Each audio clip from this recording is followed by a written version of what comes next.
One of these paper airplanes flew almost 7 meters, the others barely made one. They were made from the exact same sheet of paper, launched from the same launcher, at the same angle, with the same force. So why did one fly 6 times farther?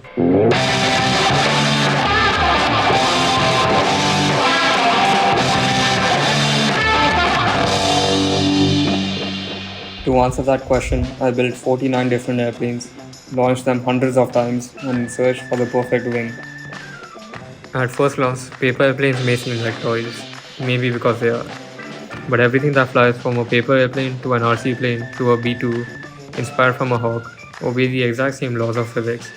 Every airplane is a compromise. More lift usually means more drag, more stability often reduces efficiency, and engineers spend decades trying to balance these competing forces. But could the same optimization be done with nothing more than just a sheet of paper? Instead of redesigning the entire airplane, I changed only two variables.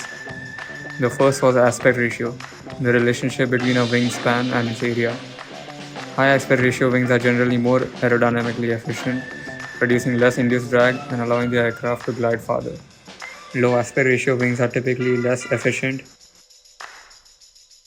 The second variable was dihedral, the upward angle of the wings. Dihedral helps an aircraft recover from rolling disturbances, making it naturally more stable, but increasing it also reduces the vertical lift force available to support the aircraft. To test these effects, I built 7 aspect ratios and 7 dihedrals, creating 49 unique airplane configurations. To ensure the comparison was fair, every other variable remained constant. The same paper, the same launcher, the same launch angle, the same launch force, and the only thing changing was geometry.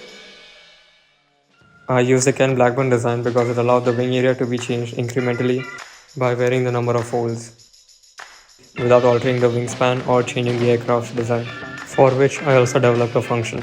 Then came the longest part of the project. Every airplane was launched multiple times, every distance was measured, every flight was recorded, and there were some really shocking results.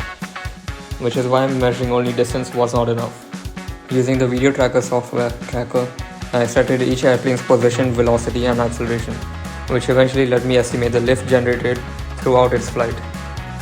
Slowly, a pattern emerged. Neither the largest wings nor the smallest wings performed the best. Smaller wings reduced drag but couldn't generate enough lift force to remain airborne.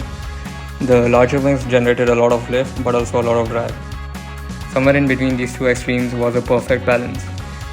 The same thing happened with the dihedral. Too little angle made the airplane unstable and too much made it lose vertical lift.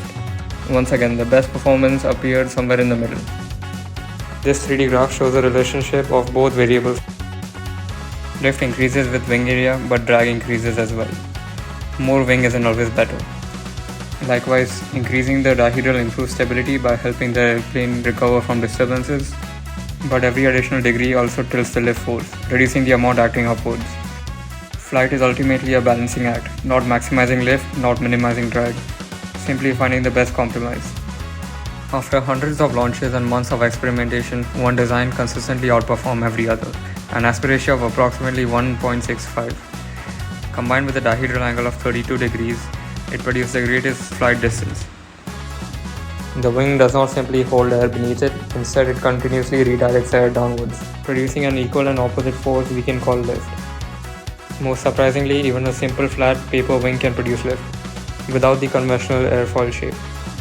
The numbers themselves only apply to this particular design, but the lesson is universal. Every aircraft, from a paper airplane to a passenger jet, is shaped by the same engineering trade-off. Sometimes understanding flight doesn't require a wind tunnel or $1 million lab. Sometimes all it takes is a single sheet of paper.